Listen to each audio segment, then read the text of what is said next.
This is the story of a mine that yielded great riches from the lead and zinc district of Linden, Wisconsin, and the man behind it, Will Ross. Will and his two brothers inherited the mine and extensive estate of their Irish immigrant father. It was Will who managed and operated this mine at a profit from 1904 to late 1918. This picture postcard was produced by A. W. Toma of Mineral Point within a year or two of the Ross Brothers mine opening, and the location given as west of Mineral Point is just a bit misleading. The Ross mine was located less than a mile east of Linden and was one of several successive and productive mines on a lead and zinc ore body that stretched for over 2 miles from the other side of the village. The Ross mine contained lead and, more importantly, zinc sulfide, sphalerite, known to all local Cornish and English miners as either Blend, Blackjack, or simply Jack. Several adjoining mines worked the same ore body and were commonly known as the Glanville, Stevens, Gribble, and Gilman mines, so named after the landowners. The Ross Brothers mine had the advantage of owning more land than their neighbors in which to follow the ore. Their mine activities would encompass 80 acres. The blend zinc which the Ross brothers had in abundance on their property commanded a much higher price than the other form of zinc found in the area, zinc carbonate, commonly called dry bone by local miners. When the Ross brothers first started to mine in late 1904, dry bone was selling for as low as $4 per ton, while blackjack was being bid from $30 to $48 per ton. The top price was determined by assay results. A varying degree of iron sulfide accompanied the ore in this mine. This was a pitch and flat ore deposit, basically meaning the ore was combined in horizontal flats and inclined cracks in the rock structure that trended east-northeast from the adjoining Glanville mine. A U.S. Geological Survey publication from 1959 entitled Geology of the Upper Mississippi Valley Zinc-Lead District reported on the Ross mine. The ore body is roughly Y-shaped. The main branch points west from its center, and the two other branches east and northeast. Ore veins would also go south toward the Gilman mine, and a horseshoe vein westward in the final days back towards the Glanville. There were at least 3 horizontal shafts on this mine with a depth of approximately 125 feet. John J. Ross, born in County Tyrone, Ireland, arrived in Mineral Point in 1839 with 15 sovereigns in his pocket. The 19-year-old Ross immediately went to mining and with hard work was able to advance himself financially. He was one of the first to take flight to the California gold rush in 1849, where he was moderately successful. When he returned to Mineral Point, he resumed mining on a prosperous scale that was matched by few. He seemed to have an intuition when it came to the all-important mining statement, just follow the ore. The elder Ross made a string of ore discoveries during the 1850s and 1860s. The January 22nd, 1868 Mineral Point Tribune reported John J. Ross has struck another big lead upon land near his residence in this city. Mr. Ross is one of the lucky ones in the mining business. When he thinks he is on the right track, perseverance always leads him to success. We trust his present lead may prove even more productive than he anticipates. In 1874, he partnered with Mineral Point banker William T. Henry to open and expand an old Linden mine that would prove to be a bonanza. The Ross and Henry mine on the southwest edge of the village of Linden employed around 150 local miners before the ore ran into an adjoining property. There can be a fine line between boldness and stubbornness. In the case of Ross, his business methods were calculated and bold with a leap of faith thrown in. His apparent lack of fear was illustrated in an account published in the Mineral Point, Iowa County Democrat of October 15, 1874. John Ross of this city was returning from Linden Wednesday evening about 7 p.m. when he was stopped by two men, one seizing his horse and the other stepping to the side of the buggy demanding his money. Ross struck the man near him with his whip, knocking him down. The horse reared and dashed the other to the ground. Ross escaped. Will Ross grew up watching and learning from his dad's negotiating skills. In one extreme instance, the elder Ross, accompanied by Will, shipped 3 carloads of market-weight feeder cattle to the Chicago stockyards.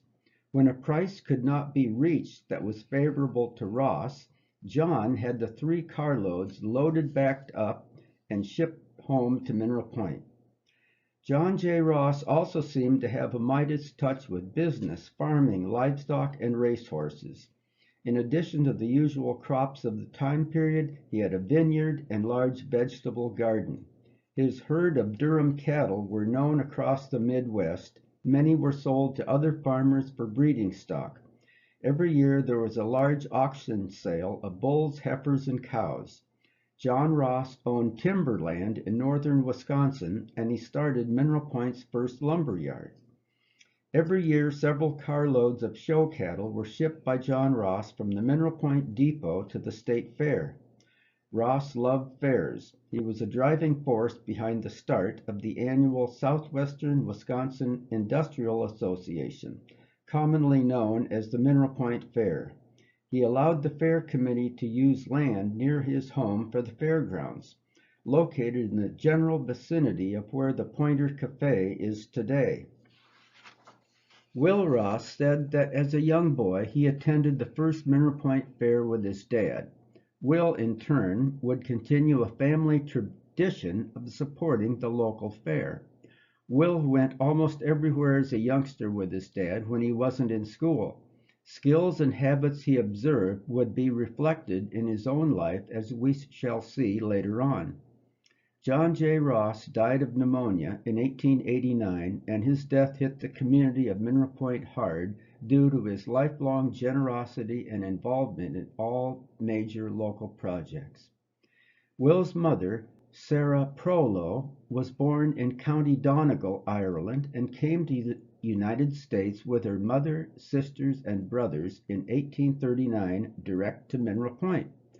Her brother James was already settled and running a lead smelting furnace. Her elder sister married Dr. David Ross, a brother to Will, and through him met John. Sarah Ross was a most remarkable woman who showed love and kindness to every person she came in contact with. Like her husband, she died too of pneumonia 3 years after his passing. Her obituary in both Mineral Point papers garnered as much print as John's did. The local Iowa County Democrat wrote in part, "It is safe to say that in all Mineral Point there is not another woman so loved and respected by all classes, ages, and religions of people as she. She had the mantle of charity with which she covered all people, and quickly and gladly went about her Master's business wherever it led her, and her unfailing cheerfulness and unconscious goodness made her welcome everywhere." Sarah was a practitioner of hydropathy and alternative medicine then as well as now. Samuel Ross, pictured on the left, lived in Mineral Point and would often drive himself to the Linden mine to see how his one-third investment was doing. It was Will, on the right, who was most identified as the decision-maker for all business matters relating to the mine. The third brother, Dr. Charles Ross, was a Chicago physician, kept informed of progress by letter and monthly checks. A letter dated January 27th, 1907, from Will to one of his brothers survives in the Mineral Point archives. It is likely this letter was intended for Dr. Charles Ross, since Samuel lived in Mineral Point and, of course, was in almost daily contact with Will. Dear brother, your letter received, and you will find enclosed draft for $2,000. The mine is all down in the Blue Rock opening and looks as if we will have more hand-cleaned ore and less milled ore, and the milled ore will have more iron in it. We make about 1,000 pounds of lead a day. We expect to sell the coarse jack soon. We have exporters figuring on buying it, and our own regular buyers are ready to bid. It is hard to say what we can get for it. $48 is the highest price paid here this year. They have been getting plenty of ore in the Joplin district this winter. They have just started to mill at the old mine. The Tripoli is looking good, but do not think they are making any money. I have a hard time to get the rents out of them. Love to you all, your brother, W.S. Ross. A few points need to be clarified or explained in this letter. In his reference to the fact that there was plenty of ore in the Joplin, Missouri field, Ross always knew what the prevailing commodity prices were, and he was well posted on the tri-state lead-zinc district in Kansas, Oklahoma, and Missouri, which often set trends and prices. When he said they have just started to mill at the old mine, this was a comment on the old Ross and Henry mine property in Linden that another mining company was now working on, with royalties coming to the Ross brothers. The mention of the Tripoli mine was again on Ross-owned land located near the junction of what is today Highway 39 and County E near the Mineral Point Airport. The Tripoli mine would not survive the late 1907 economic panic and closed in 1908. It reopened later. The Tripoli was owned by Milwaukee investors who bankrolled a state-of-the-art mill, new equipment, and a boarding house for workers. They could possibly have been facing a cash crisis at the time of the letter. Will Ross was born in 1855 and lived a privileged life without want or need for anything. He also learned the value of hard work in his father's mines and farms. His education included attending the schools in Mineral Point, 1 year at a private school in New York, and he finished with a degree from Lawrence College. At the age of 12, he spent a summer in England and Ireland. At the age of 16, he was a cattle buyer in Mineral Point. After college, he returned to Mineral Point to work for his father. Will would have a lifelong passion for farming, the Mineral Point Fair, and most of all, mining. Will worked as a laborer in the farms and mines of his father, but he was also being groomed by the elder Ross to take over the management reins. In 1883, for example, Will was injured by a blast in one of his dad's mines. Working underground alongside experienced miners gave him insight and perspective needed to manage a mine later. When their father died in 1889, the three sons and their mother inherited the vast Ross estate, which included 3,500 acres of prime farmland and mineral prospects. It was Will, however, who took control of running and managing everything. He would consult with his brothers on major decisions, and it appears they had trusted his choices. The three shared the profits from the new Ross mine to be developed east of Linden. The Ross brothers would continue to enjoy an income stream from not only this mine, but also from land rentals and mine royalties on other properties. The marriage of Mary Crawford to Will Ross was a huge social event in June 1879 with an extravagant service at the Mineral Point Episcopal Church. The church was over capacity with invited guests and others who wanted at least a little glimpse of the wedding.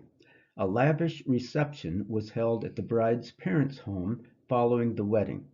When Will and Mary returned from their honeymoon to the Pacific Coast, they were serenaded at their home by the community band, the Episcopal choir, and a large group of people to welcome them back.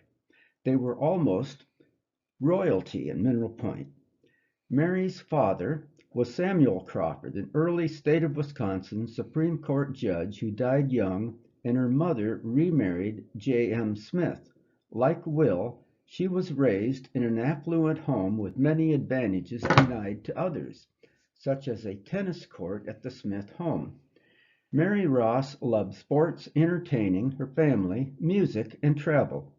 She was an early member of a local archery club. Fairview, the home of Will and Mary Ross, was the site of frequent social gatherings to honor friends, family, and for charitable fundraising. Mary, known to everyone locally as Minnie, taught Sunday school, organized and directed a boys' choir, was an active participant in anything connected with the Trinity Episcopal Church, and in very many other events of the community. While she took her church responsibilities seriously, she also believed in having fun. A paragraph in the Mineral Point, Iowa County Democrat newspaper reported, Mrs. Will Ross gave her Sunday school class of boys a sleigh ride to Dodgeville last Saturday afternoon and treated them to refreshments at the Higbee Hotel. All report a delightful time. The very next paragraph states, Trinity Parish Guild met this week at the home of W. S. Ross. There was a large attendance. Anagrams were the order of the evening. I think the reason for the large attendance reflected on the reputation of Minnie as an entertainer and for making everything fun and serving up excellent refreshments. And there are other documenting stories that can back that up. Starting in 1901, Mary Ross organized a choir of boys and young men at Trinity Episcopal Church. An April 28, 1904 article in the Mineral Point Tribune stated, the choir soon attained a membership of about 35 young men and boys. Mrs. Ross has given her time and talents unsparingly to the work of training the members to properly render the chants and hymns of the church. The choir had weekly or twice-a-week practices, usually at the Ross House.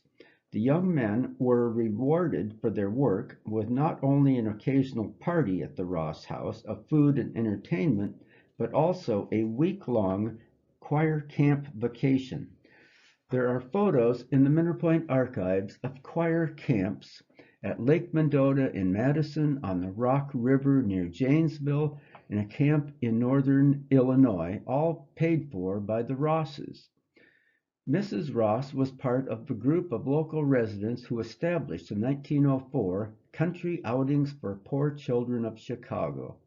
Children from the inner city spent some time with host families in Mineral Point. Minnie Ross traveled to Europe twice. The first time she took her son Crawford to the 1900 Paris Exposition and nearby landmarks. They left in June and returned in October. In 1904, she convinced Will to take a 6-month tour of Northern Africa, the Holy Land, and most of Europe. When she returned, she lectured from Mineral Point to Galena on what she had observed on her trip. In addition, she wrote and had a book published entitled Around the Mediterranean with notes she had jotted down on her experiences. She dedicated the book to her 2 sons, pictured here, Roland in the center and Crawford at right. Her son Roland had slight developmental issues that did not matter in the least to either Will or Minnie. Roland attended school. Minnie took him on trips, such as an outing for just the 2 of them to attend an opera in Chicago and see other sights, for example. Tragedy hit the Ross home on several occasions. They lost 3 children at early ages, and then in 1913, their son, Crawford Ross, who at that time was the assistant corporation counsel for the city of Chicago, became seriously ill.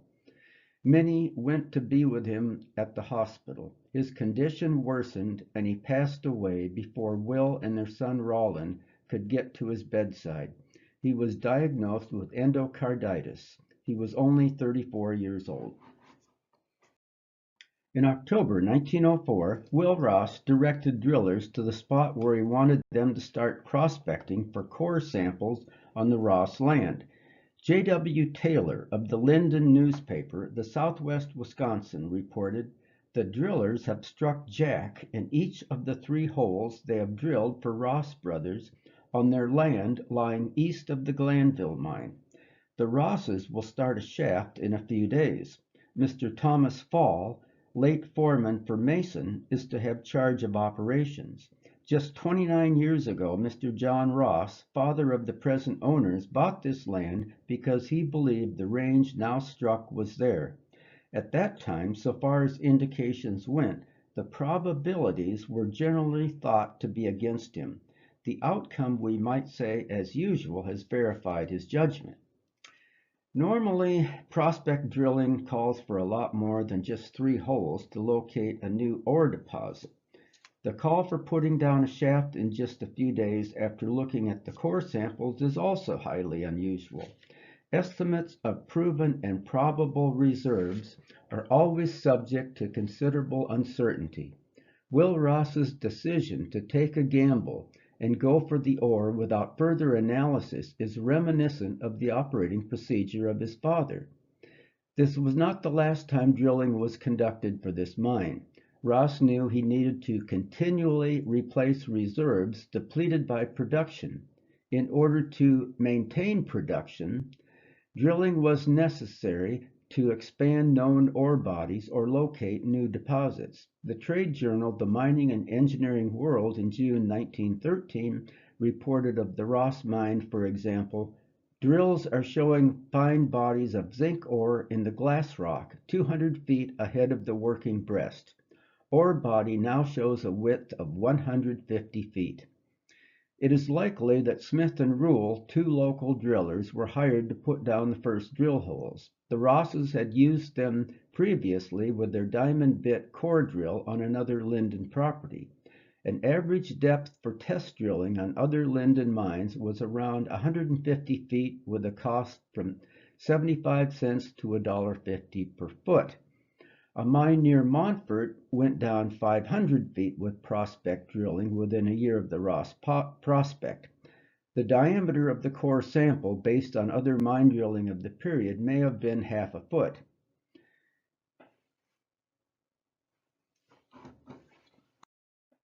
Within weeks of the favorable drill core results, a shaft was sunk to access the ore body.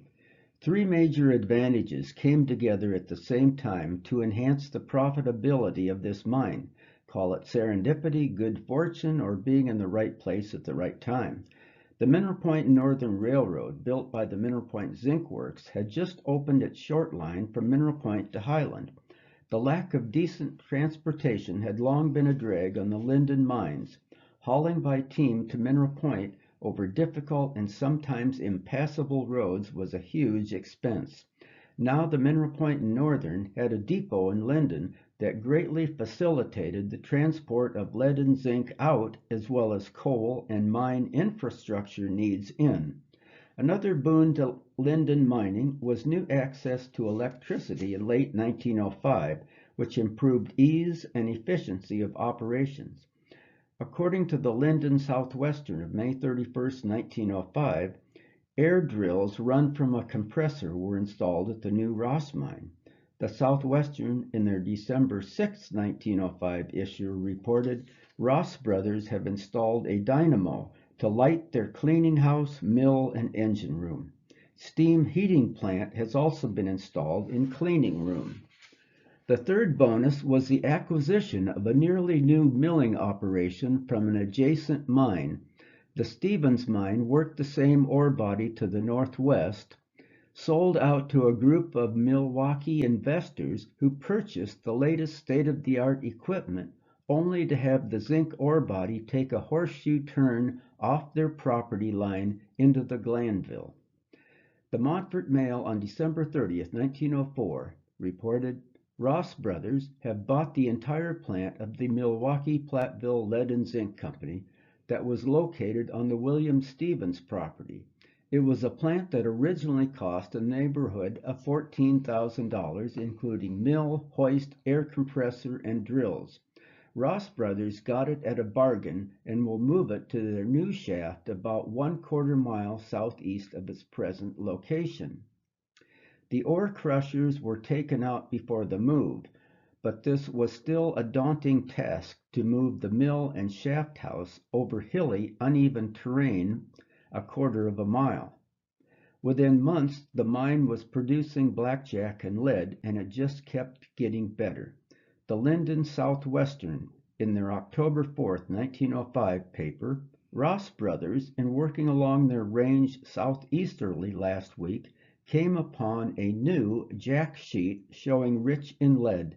5 teams are making 4 trips a day to the depot and are gaining somewhat on the mill. There were consistent reports in area newspapers that the Ross was producing an average of 20 tons a day during 6-day work weeks. Joseph F. Goldsworthy was both a miner and the Linden correspondent to the Dodgeville Chronicle. He observed in his October 6, 1905 column, "From the way Ross Brothers have started out in erecting dwellings near their mine, one might judge that there will be an East Linden there." The years of 1905 and 1906 were prevalent with mining speculation until the panic of October-November 1907, which resulted in lower lead and zinc prices. Some mines closed or curtailed their operations. For the Ross Brothers, it was full speed ahead, no layoffs, and with lower prices, it meant production was slated for the 8 storage bins on the property. Ross used this technique in both good and bad market conditions to his advantage.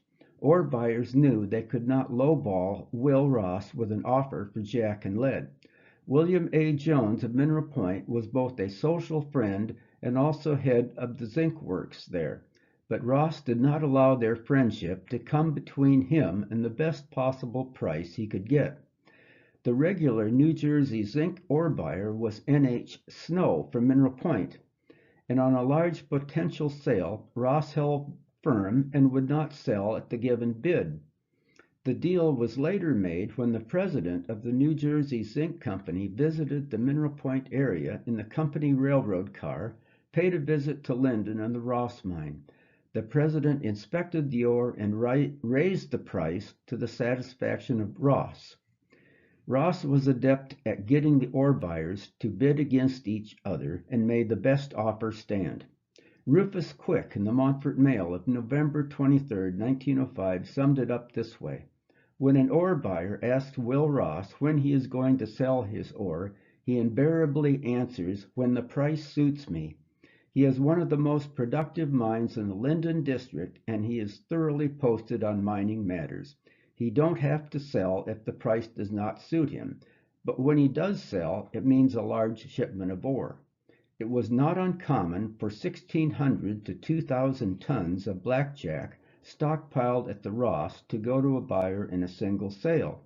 Over the years, Will Ross would sell most often to the New Jersey Zinc Company's Mineral Point plant and to American Metals Company in Langeloth, Pennsylvania, which just happens to be the hometown of Barry Alvarez, former head football coach at UW-Madison and athletic director.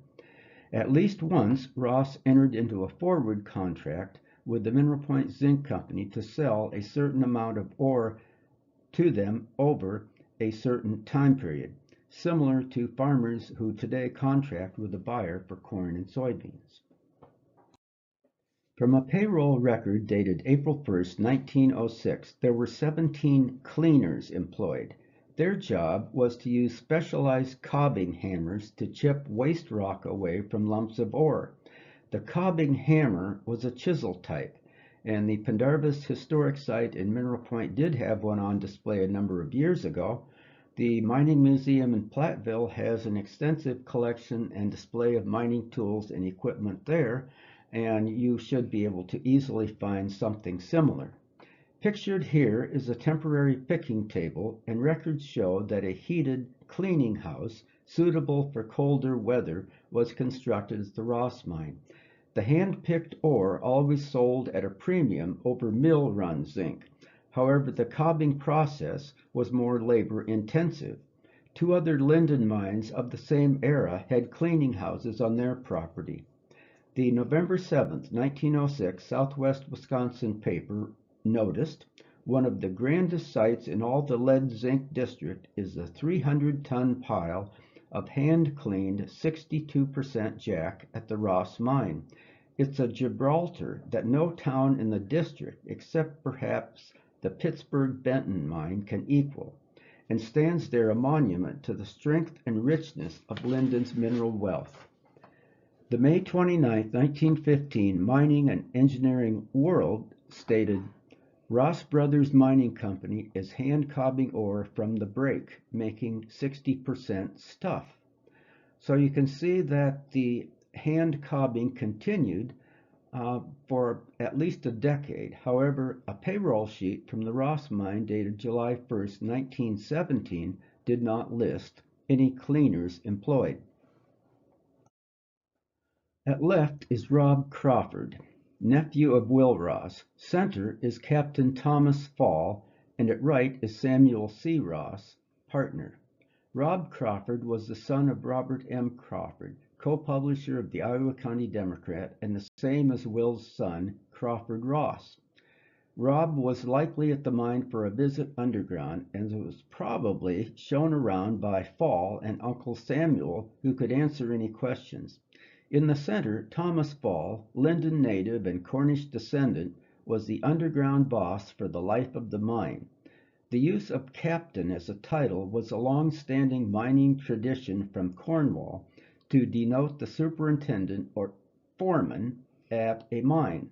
Anyone in either Cornwall or Linden who was called captain automatically earned respect from one and all.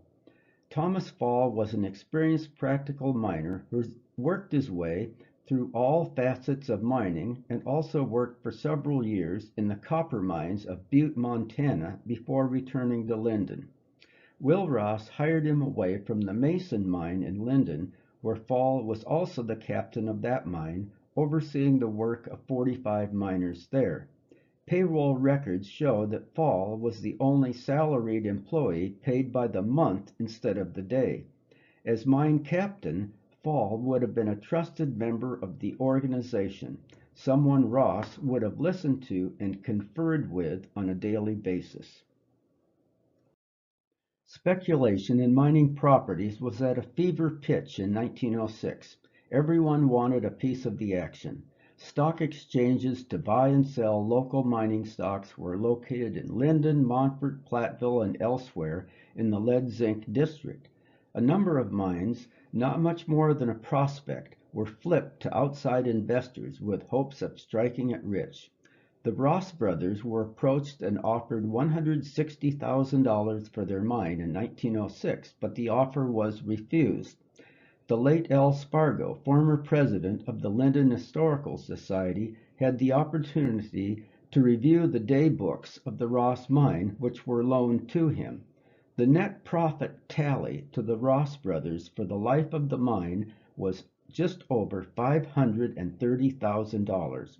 Using an online inflation calculator, this would equal roughly $14 million in today's money.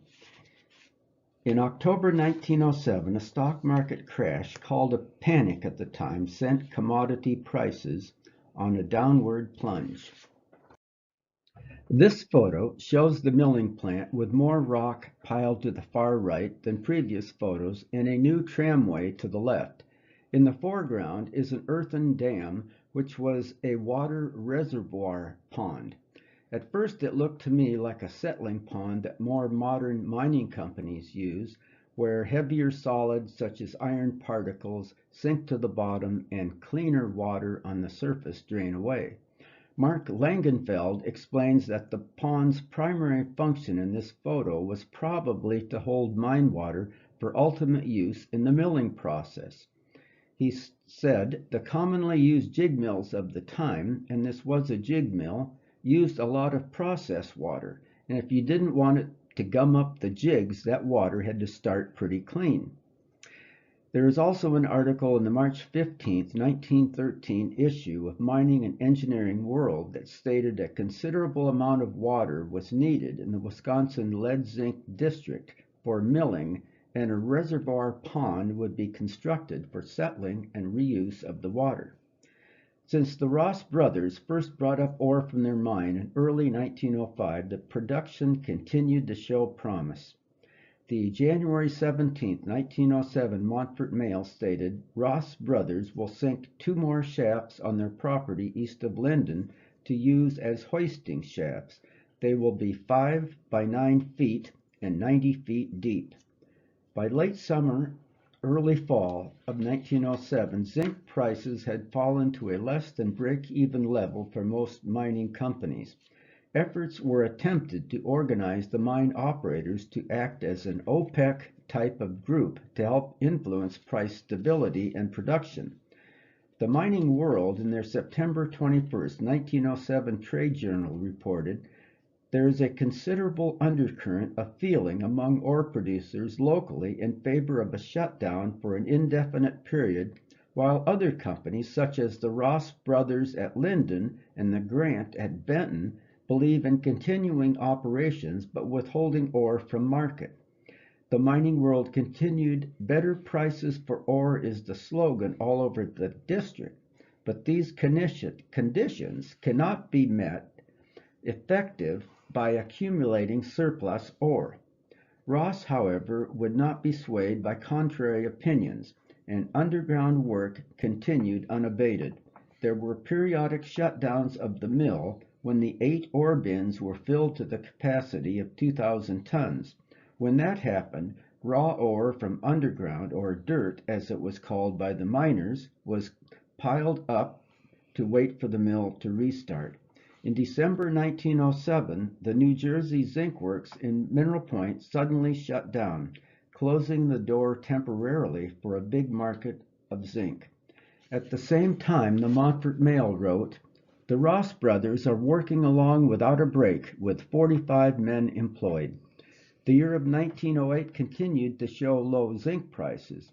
Will Ross held out as usual from selling at rock bottom, and according to J. H. Lewis, who summarized the year of 1908 for the Mining World trade journal, wrote of the Linden district, Will Ross held ore back and was able to negotiate a deal to sell 2,000 tons of zinc ore to the Mineral Point Zinc Works, which was the largest single of ore during the year.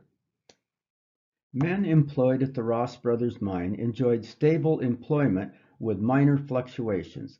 Occasionally, when the ore bins had reached their capacity of 2,000 tons, the mill would be shut down and mill workers laid off until the sale of jack was completed. A few times, the underground staff was reduced temporarily related to market conditions, but for the most part, the average number of men who worked at the Ross stayed close to 45. Will Ross inherited from his dad a love for the Mineral Point Fair, held the first weekend of September, and as a result, the mine was closed every year during Fair Week. Will Ross had a hands-on approach to running the mine, and if he couldn't be there in person, then the mine didn't run. I can find no evidence of any labor unrest at the Ross mine. Payroll sheets show a modest advance in wages over the years to all workers. The mining boom and the resultant increase in job openings caused a labor shortage in the Linden mines. Another cause of lack of manpower was World War I itself. A number of local miners thought it was their duty to enlist in the armed forces, even though they could have been excused from serving because mining was an essential industry. Hazel Hicks reported in the May 24, 1917 issue of the Montfort Mail about 17 of Linden's patriotic young men, some of them native sons and some of them from afar, employed in the mines, have volunteered their services to their country. Mine operators, including Ross, had prior to the U.S. entry in the war in 1917 recruited and hired men from outside the district who were natives of Poland, Italy, Austria, Lithuania, and Bulgaria to fill in the ranks of needed workers. These were the men from afar alluded to by Hazel Hicks. The 1906 payroll sheet at the Ross mine lists the familiar Cornish and Yorkshire surnames identified with Linden, and in later years a much more diverse group was tallied. Mining is a tough physical and dangerous occupation. The Ross had a good safety record during its run. There were no fatalities and injuries to workers were infrequent. The most serious injury happened to Will Ross. In late July 1913, he was descending a shaft that used a system of ladder and every 14 feet a wooden landing when he fell. He broke through the first landing onto the next one, and when found, he was unconscious. He was nursed back to health in Linden, and his wife Minnie was at his bedside. So he was laid up for about a week. In February 1918, two miners, natives of Austria, died in a cabin fire at the Ross mine site. The fire was of unknown origin, but it was suspected that a bad connection with the stovepipe and roof may have been the starting point. The men died in their sleep. They were buried in the German Catholic cemetery in Mineral Point. Both men left families in Austria. On September 8, 1983, I was fortunate to interview Homer Roberts, who at the age of 7 had toured the underground workings of the Ross mine where his dad worked as a blacksmith. He remembered the mine had 3 levels and the workings honeycombed a wide area. At the bottom level, the pumps ran continuously to keep the water out. He recalled that miners were not the only beasts of burden underground. There was a stable of burros that pulled tram cars along track that extended for at least 3/4 of a mile. The burros, he said, were kept underground for a month and then brought to the surface, and then another group were rotated down below. He said when the burros came to surface, they were blind as bats until their eyes adjusted to the light. Part of his dad's job as blacksmith was to pull the nails and shoes out, trim their hooves, and send them into the Ross pasture.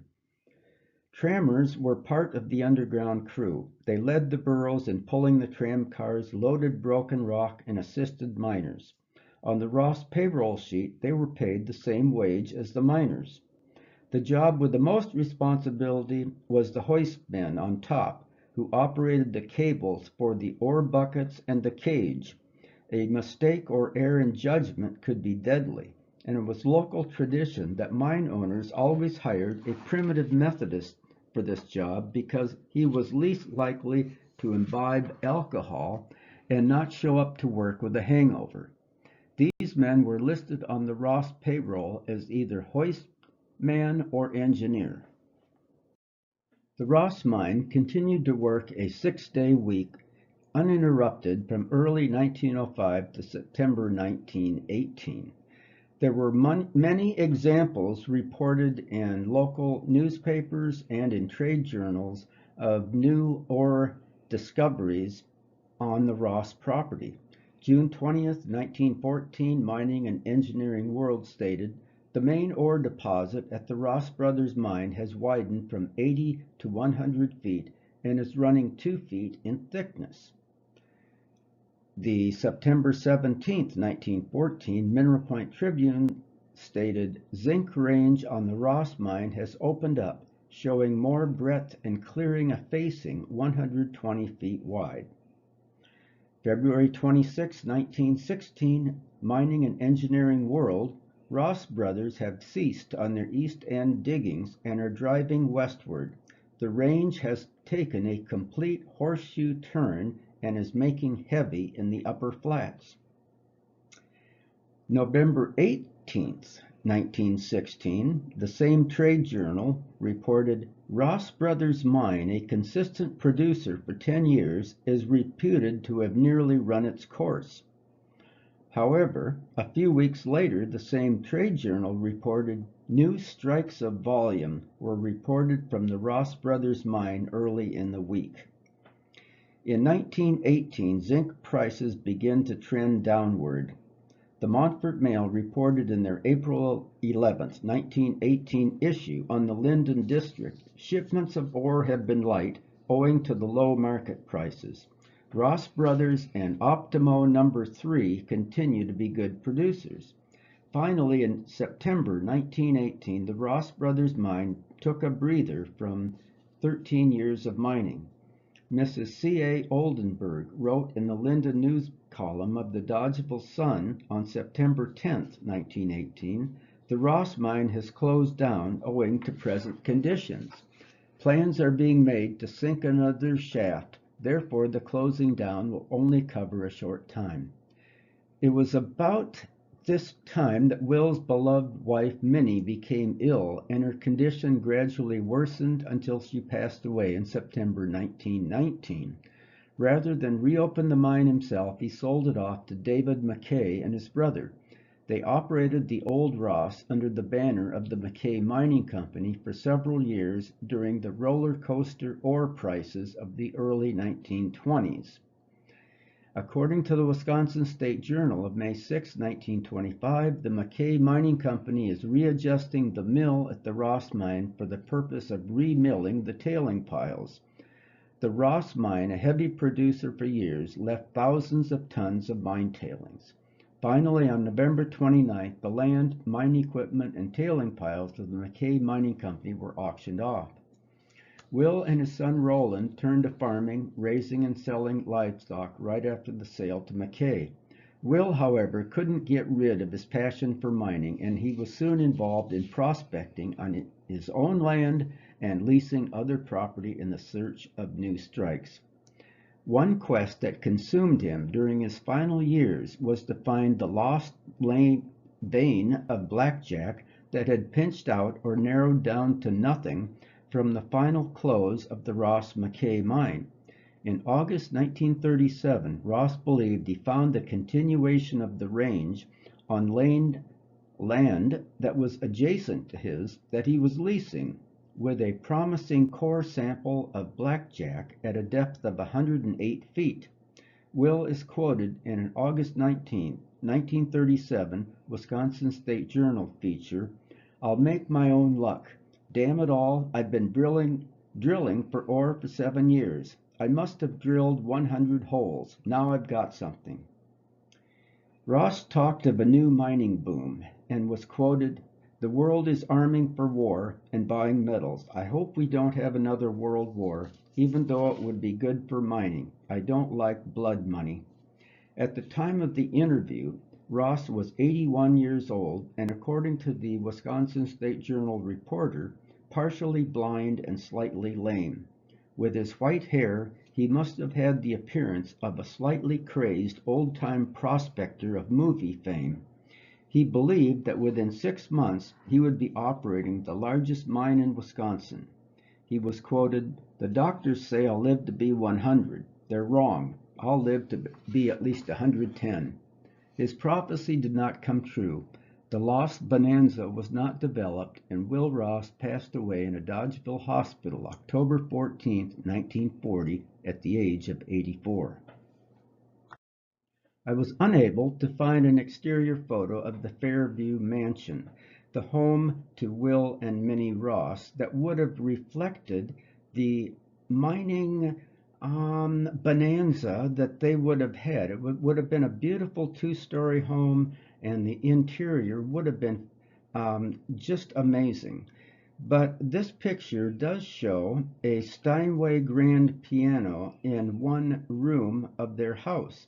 Samuel Ross also had a fine mansion that once stood on the site of today's Dairyland Motel behind Quick Trip.